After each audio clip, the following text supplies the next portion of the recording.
Sentate, che, agarrá el mate y préstame atención, porque lo que te voy a contar no es el verso que te enseñan en los libritos de historia de la escuela. Ponete cómodo, que esto es para entenderlo con el cuchillo entre los dientes. Soy historiador, sí, pero antes que nada soy porteño, y me pasé la vida estudiando cómo estos tipos se mandaron el quilombo más grande de la humanidad.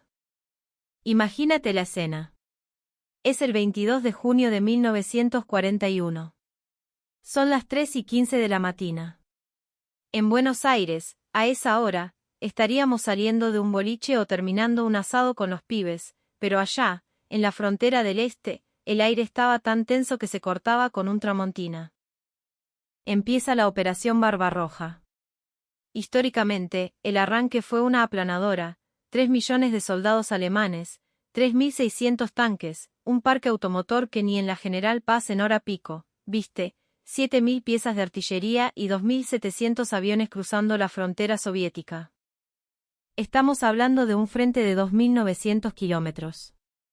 Para que te des una idea de la magnitud, pibe, es como si tuvieras que defender una línea que va desde La Quiaca hasta la mitad de Santa Cruz, todo de un saque. Una locura total. Pero acá viene el chamullo histórico que nos permite jugar un poco. En este escenario alternativo que estamos analizando, hay una diferencia que te cambia todo el asado. Escuchá bien, Gran Bretaña, en mayo de 1941, dijo, ya fue, y firmó la paz con Alemania. Los Estados Unidos nunca se metieron en el lío de Europa. Francia sigue ahí, ocupada pero mirando de afuera, neutral. Italia es el único aliado de los alemanes, pero los tipos están ocupados en el Mediterráneo, no molestan. ¿Qué significa esto? Que no hay un segundo frente. No hay yanquis ni ingleses tirando bombas sobre las fábricas alemanas. No hay convoys en el Atlántico. No hay día de eso mano a mano, cara a cara, Alemania contra la Unión Soviética. Vale todo, en el patio de atrás de la historia. Los primeros 4 meses, mirá, fueron casi un calco de la realidad. El grupo de ejército centro avanzaba como loco, 650 kilómetros directo hacia Moscú, como si fueran por la Ruta 2 un fin de semana largo pero con tanques. El grupo de ejércitos norte le puso el pecho a Leningrado y lo dejó sitiado. Y el grupo de ejército sur se mandó una jugada maestra, capturaron Kiev y enfilaron derecho hacia el Cáucaso, buscando el petróleo, que era la guita que necesitaban para mover la maquinaria. Para el 1 de octubre de 1941, los alemanes estaban agrandados como galleta en el agua. Habían capturado 3 millones de prisioneros soviéticos. 3 millones, che. Destruyeron 15.000 tanques soviéticos y bajaron 10.000 aviones de la Unión Soviética. Parecía que el partido estaba liquidado, que Stalin se iba al descenso directo. Pero entonces, amigo mío, llega el invierno. Y acá es donde la historia se pone más amarga que un tango de Discépolo. El 5 de diciembre de 1941, la temperatura en Moscú baja a menos 35 grados, ¿vos tenés idea de lo que es eso? No es el fresquito de Buenos Aires en julio. Eso es el frío de Ushuaia en la peor noche del año, pero multiplicado por 10 y sin una estufa a cuarzo cerca. Las tropas alemanas estaban a 27 kilómetros del Kremlin. Podían ver las cúpulas, estaban ahí nomás, como quien mira el obelisco desde Avellaneda. Pero se estaban congelando vivos. La Wehrmacht, en un alarde de soberbia que ni el tipo más agrandado de Recoleta tendría, no llevó ropa de invierno. El general Invierno les dio un cachetazo de realidad. Hitler, que se creía el dueño de la verdad, había ordenado que la campaña terminara antes de octubre. Pensó que era un trámite. Se olvidó de que para ganarle a la estepa rusa necesitas algo más que prepotencia, necesitas logística, y de la buena. Fíjate la diferencia con nuestro general San Martín. Cuando el tipo cruzó los Andes, no se mandó así nomás a lo loco. El viejo planeó cada detalle, cada mula, cada ración de comida, sabía que la montaña no perdona. Los alemanes, en cambio, se mandaron a la estepa rusa como si fueran a un picnic en los bosques de Palermo y los agarró el diluvio universal sin paraguas. En la historia real, la contraofensiva soviética de ese invierno los empujó 250 kilómetros para atrás. Los alemanes perdieron 250.000 hombres en ese frío de locos. Pero en nuestro escenario, la cosa cambia porque Alemania tiene un as bajo la manga. Como no tienen que cuidar las espaldas contra los aliados en el oeste, tienen disponibles 42 divisiones adicionales.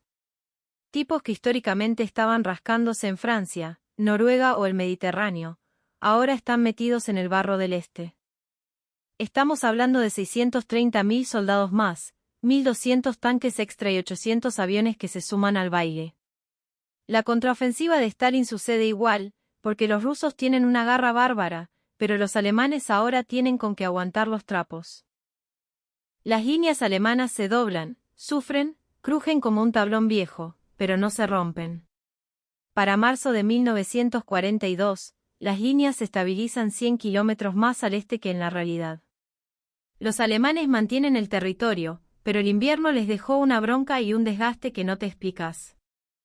Ahora entramos en 1942, y acá es donde los números empiezan a cantar la posta. Históricamente, Alemania estaba peleando en 4 frentes: el este, Francia, el norte de África y defendiendo el cielo del Reich de las bombas. Un desparramo de recursos total. Pero en nuestro escenario de fantasía, toda esa guita y todo ese laburo van para un solo lado, el este. Alemania arranca la ofensiva de verano de 1942 con 221 divisiones en lugar de 179. Es un 23% más de polenta en el golpe inicial. El 28 de junio de 1942 larga la Operación Azul.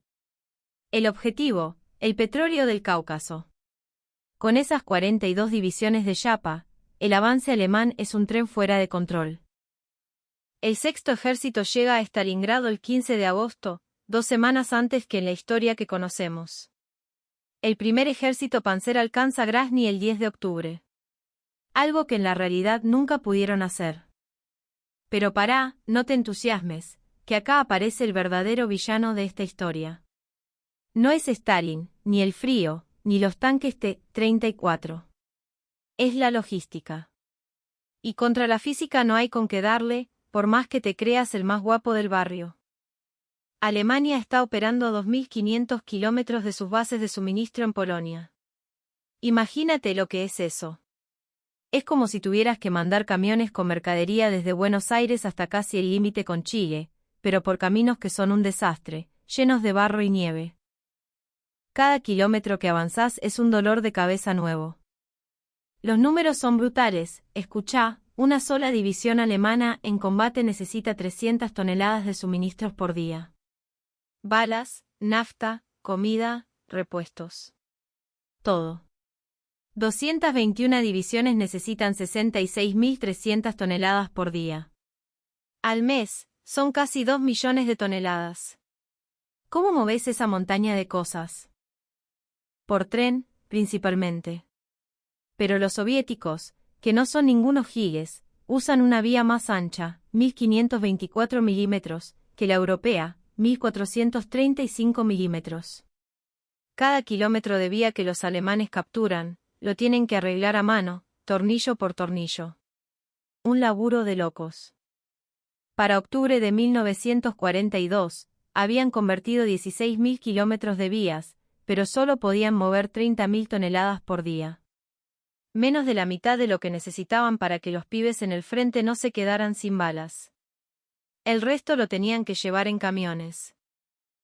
Tenían 200.000 camiones, pero entre el barro que parece dulce de leche repostero y las distancias, cada camión tardaba 4 días en ir y volver. Al final del día, sumando tren y camión, llegaban a 51.000 toneladas. Le faltaban 15.300 toneladas diarias. Eso, amigo, es un déficit que te mata. No se arregla con más soldados ni con discursos motivacionales. Es un problema de física pura. Y se pone peor, porque los camiones gastan nafta para llevar nafta. Para septiembre del 42, el 30% del combustible que transportaban se lo consumían los propios camiones en el viaje. Estaban quemando petróleo para llevar petróleo. un quilombo logístico que ni el Ministerio de Transporte más ineficiente podría igualar. Mientras tanto, los rusos jugaban de locales. Sus líneas de suministro eran cortitas.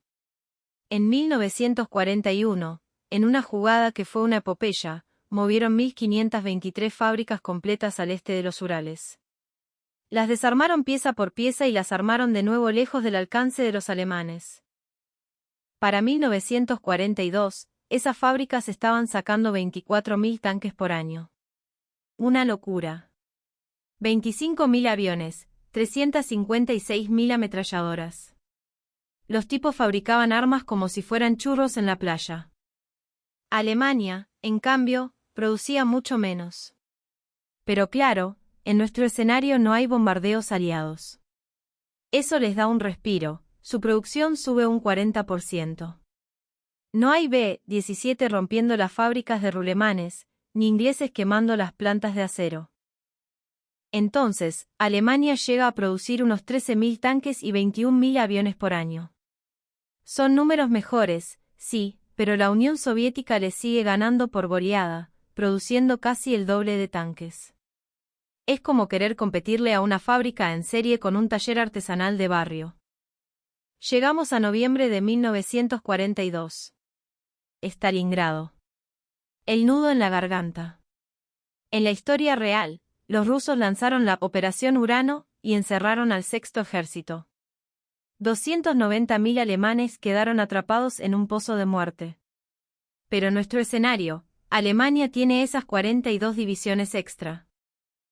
¿Alcanzan para evitar que se los coman los rusos? Los números dicen que tal vez. Los rusos atacaron con 1.100.000 soldados y 1.400 tanques para romper los flancos, que estaban defendidos por rumanos que tenían menos ganas de pelear que yo de laburar un lunes. Pero ahora, con el refuerzo alemán, la cosa cambia. Las líneas rumanas no colapsan en 24 horas porque tienen el aguante de los alemanes atrás. La operación soviética genera un peligro bárbaro, pero no logran cerrar el círculo. El Sexto Ejército está contra las cuerdas, le están dando para que tenga, pero no está rodeado. Pueden retroceder en diciembre de 1942 antes de que la cosa pase a mayores. Alemania se ahorra perder a esos 290.000 hombres, pero el objetivo de mínima, que era el petróleo del Cáucaso, sigue estando más lejos que la Copa del Mundo en los años malos. Las líneas de suministro son un chicle que no da más. El invierno de 1942 a 1943 los obliga a otra retirada general. Para marzo del 43, están casi donde empezaron un año antes. Avanzaron 50 kilómetros más que en la realidad, pero estratégicamente están en el horno.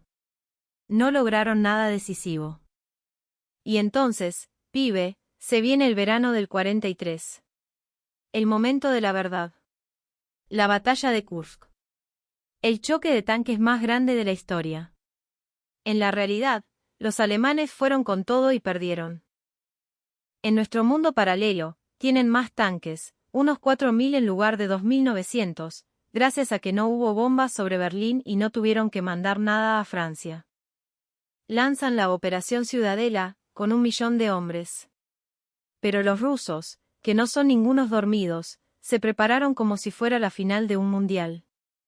8 líneas defensivas, una tras otra, extendiéndose 250 kilómetros hacia atrás. Minas por todos lados, 20.000 cañones. Un laberinto de hierro y fuego. Alemania ataca.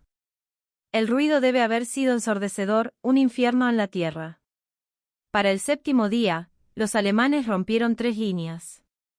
Avanzaron 18 kilómetros. Solo 18 kilómetros. Y les quedan 5 líneas más por romper. Cada avance les cuesta un huevo y la mitad del otro. Pierden 1.200 tanques en una semana. El alto mando soviético, con una sangre fría envidiable, lanza su contraofensiva el día 12.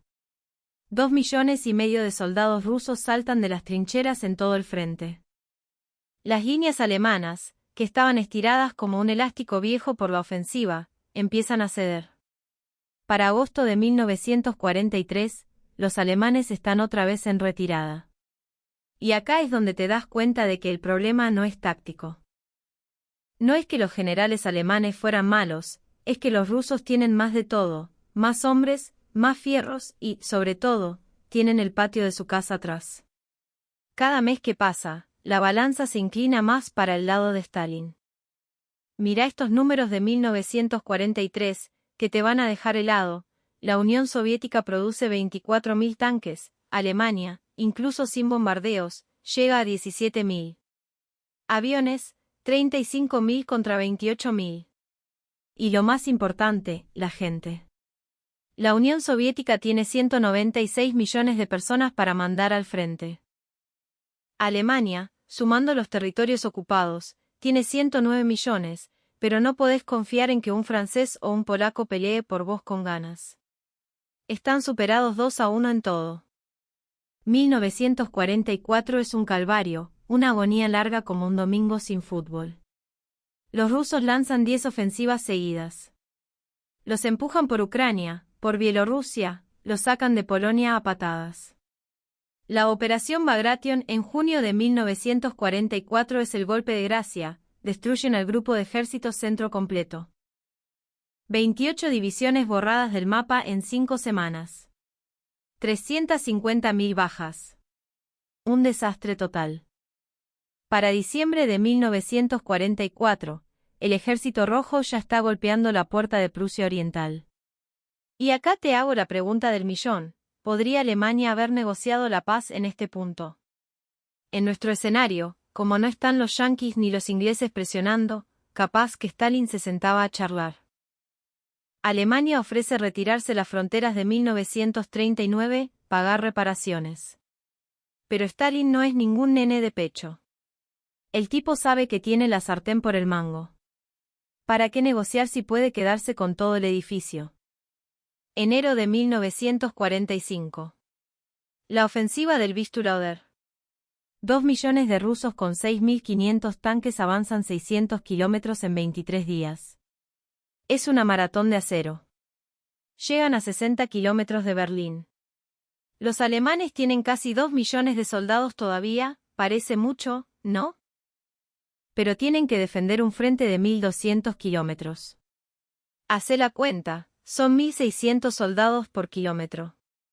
Los rusos, en cambio, concentran 20.000 soldados por kilómetro en los puntos de ataque. Los pasan por arriba como una aplanadora a un hormiguero. Abril de 1945. La batalla de Berlín. En nuestro mundo alternativo, el final es el mismo que leíste en los libros. 2,5 millones de soviéticos rodean la ciudad. Hitler se pega un corchazo el 30 de abril en su búnker.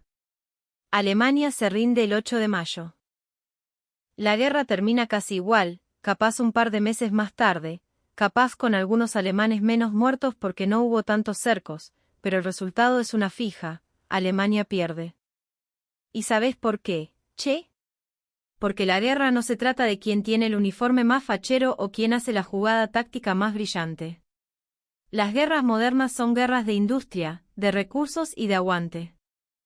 Che, sentate, servite un mate o un Malbec, porque lo que te voy a contar ahora es el nudo de la soga, el momento donde la taba se da vuelta y el destino de medio mundo se decide en medio de un barro que te chupa hasta el alma. Estamos en el 42. Olvídate de lo que viste en las películas de Hollywood con uniformes planchados. Esto es la guerra de verdad, un laburo sucio, sangriento y desesperado. Los alemanes, después del cachetazo que se comieron en las puertas de Moscú en el invierno del 41, un frío que te juro, ni en la base Marambio en julio sentís algo así, un frío que te parte los huesos como si fueran de cristal. Se dieron cuenta de que la Blitzkrieg se les había quedado sin nafta. Literalmente. Hitler, que de estrategia militar sabía lo mismo que yo de física cuántica pero era un testarudo de aquellos, se puso caprichoso. El tipo miraba el mapa y veía petróleo. Veía el Cáucaso. Si no tenemos ese petróleo, se termina la joda, decía. Y ahí arranca la Operación Azul, Fall Blau. Pero escúchame bien, porque acá empieza el quilombo de verdad. Imagínate que tenés que cruzar toda la pampa a pie, pero la pampa no termina nunca. Vas de Buenos Aires a Mendoza, y cuando llegás, te dicen que tenés que seguir hasta Chile cruzando los Andes, pero sin mulas, sin abrigo y con un enemigo que te sale de atrás de cada arbusto.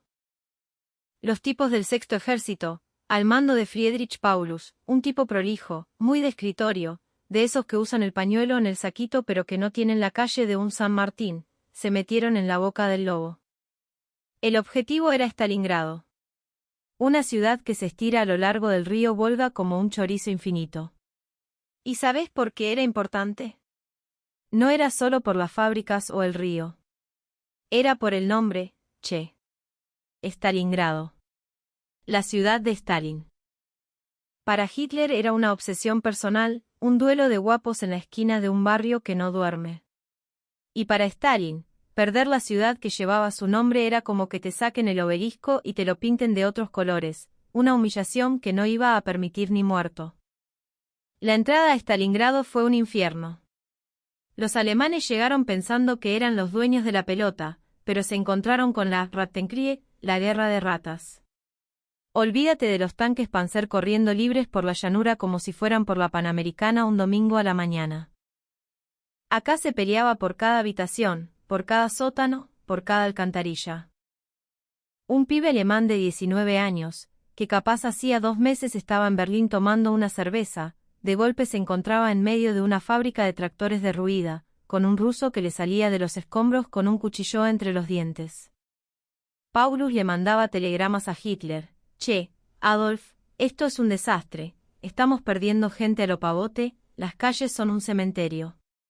¿Y qué le decía el Führer desde su búnker calentito? Ni un paso atrás, aguanten que somos los mejores. Un chamullo total. Mientras tanto, los rusos, con esa paciencia de hierro que tienen, estaban preparando la Operación Urano.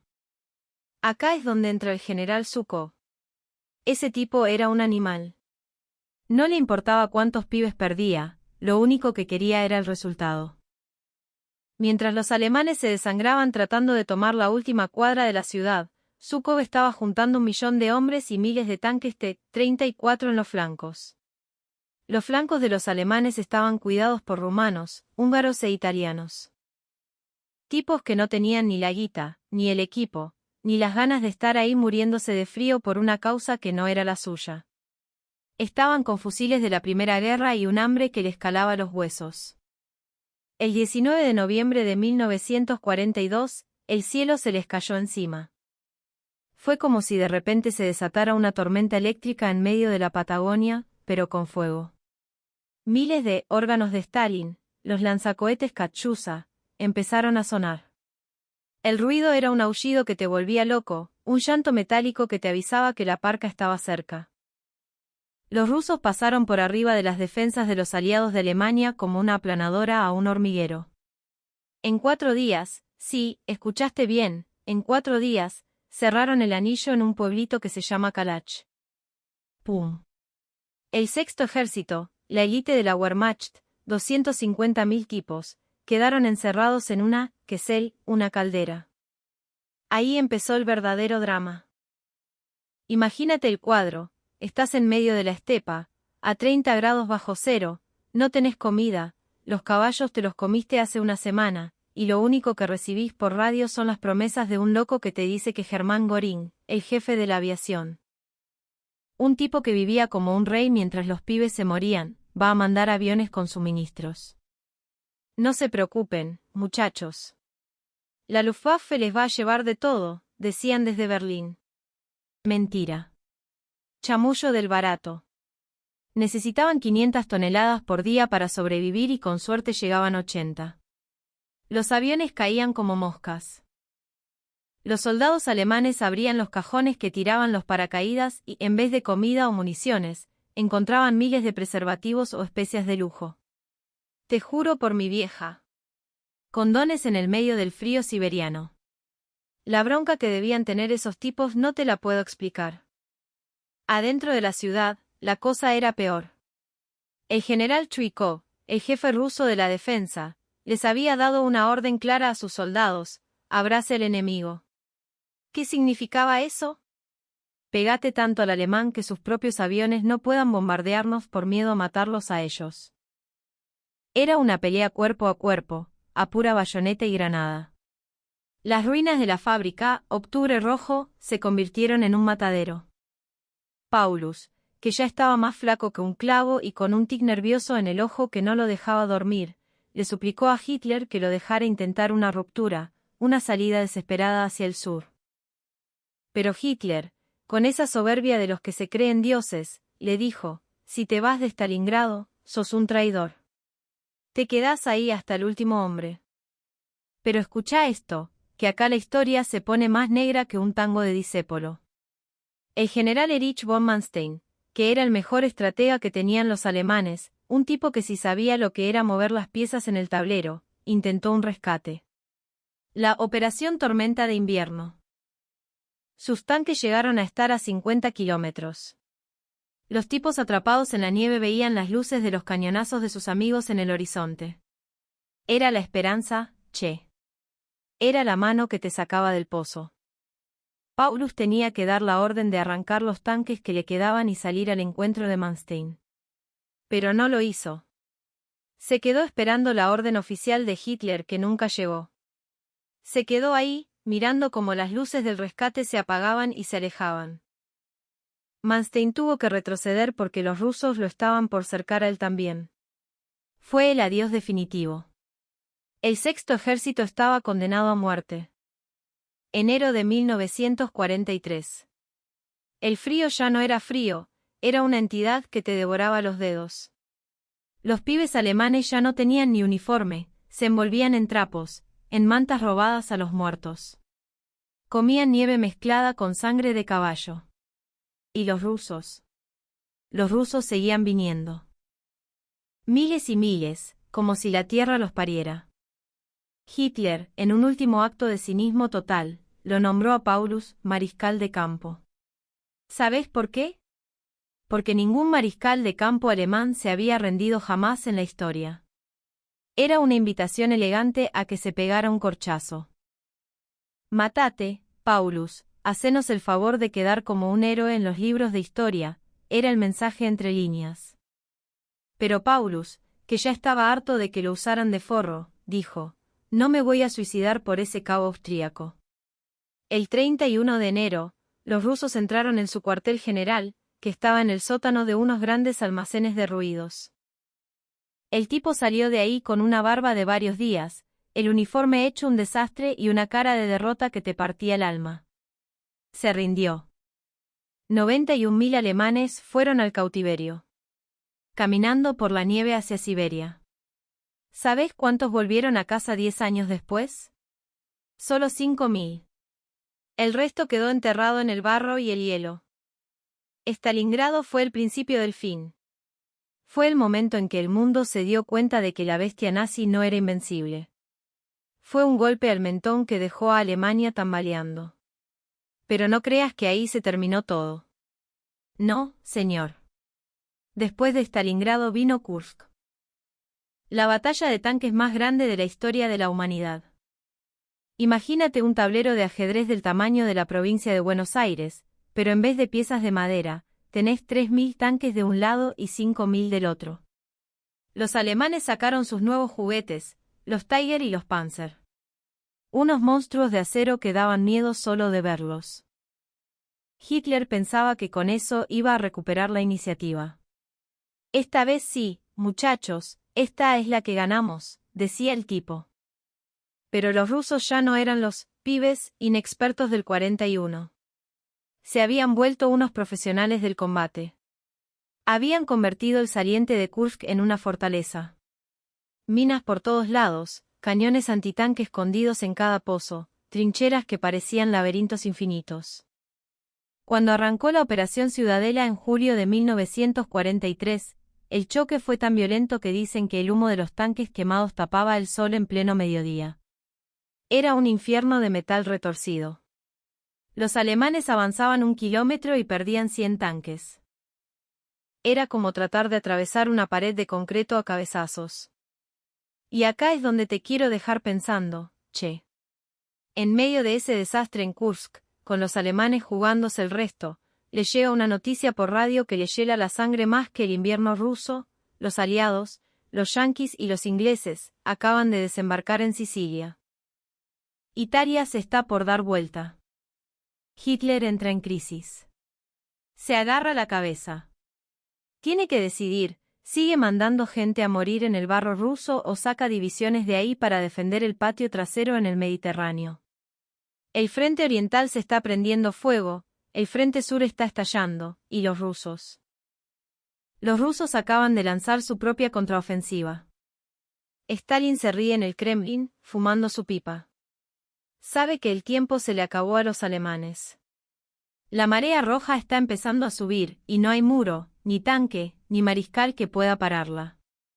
La pregunta ahora no es si Alemania va a perder, sino qué tan sangriento va a ser el camino hasta Berlín. Pero espera.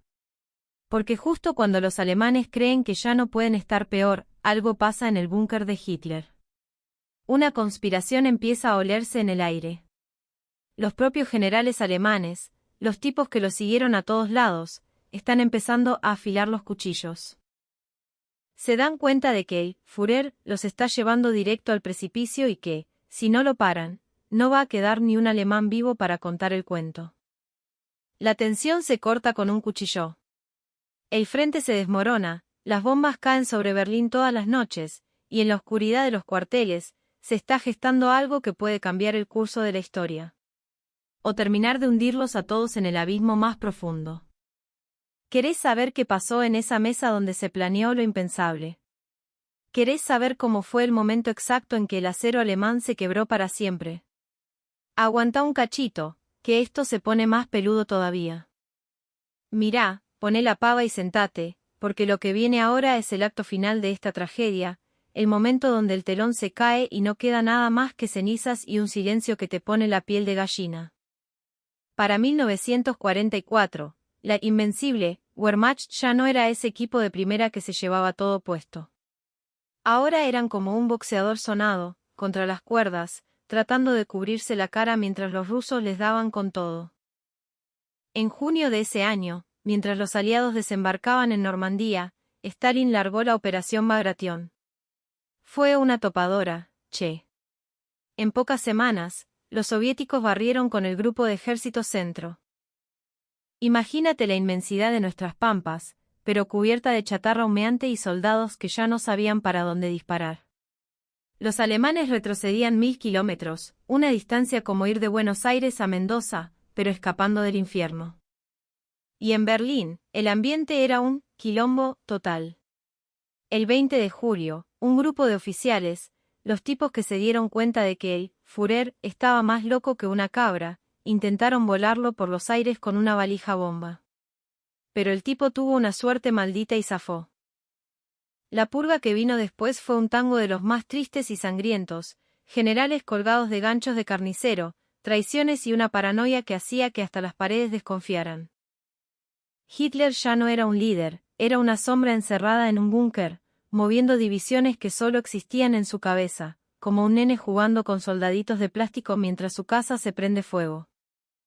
Llegó el 45 y el frío de ese invierno no te lo explico ni con el peor viento de la Patagonia. Los rusos llegaron al Oder, a las puertas de Berlín. La ciudad, que supo ser el orgullo de Europa, era un esqueleto de hormigón. Mandaron a los pibes de las juventudes hitlerianas y a los viejos del Volkssturm a pelear contra los tanques Stalin. Una carnicería, una falta de códigos total. Imagínate a un abuelo y a su nieto tratando de frenar una sudestada con las manos, así de inútil era todo. El 16 de abril empezó el asalto final. Zhukov y Konev, los generales rusos, se peleaban por ver quién llegaba primero al Reichstag para colgar la bandera roja. Fue un combate casa por casa, piso por piso. El olor a pólvora y a muerte era tan denso que se podía cortar con un cuchillo. Y ahí abajo, a metros de profundidad, en el búnker, el hombre que soñó con un imperio de 1000 años se pegó un tiro el 30 de abril, mientras afuera sus últimos soldados se desangraban por una causa que ya estaba muerta y enterrada. No hubo gloria, no hubo épica, solo el final cobarde de un tipo que incendió el mundo porque no sabía perder. El 8 de mayo de 1945, Alemania firmó la rendición incondicional. La guerra en Europa se terminó, pero el costo fue algo que no te entra en la cabeza. Millones de muertos, ciudades borradas del mapa, familias destrozadas. Los alemanes aprendieron por las malas que la soberbia es el peor consejero. Quisieron cruzar las estepas rusas sin la preparación de un San Martín cruzando los Andes, despreciando al enemigo, y terminaron encontrando su propio abismo. Hoy, cuando mirás los mapas o lees los libros, te das cuenta de que la historia no es solo fechas y nombres. Es el dolor de la gente, es la locura de los que se creen dioses. La gran lección de Barbarroja, lo que te quiero dejar grabado antes de terminar este mate, es que no hay muro ni tanque que pueda contra la voluntad de un pueblo que defiende su tierra, y que el odio, por más fuerte que parezca, siempre termina devorándose a sí mismo. Al final del día, después de tanto trueno y tanto acero, lo único que queda es la memoria. Y ojalá que esa memoria nos sirva para no volver a repetir ese baile del horror nunca más. Porque al final, como decimos acá, la verdad siempre sale a flote, aunque la entierren bajo el hielo más profundo de Siberia o los escombros de Berlín.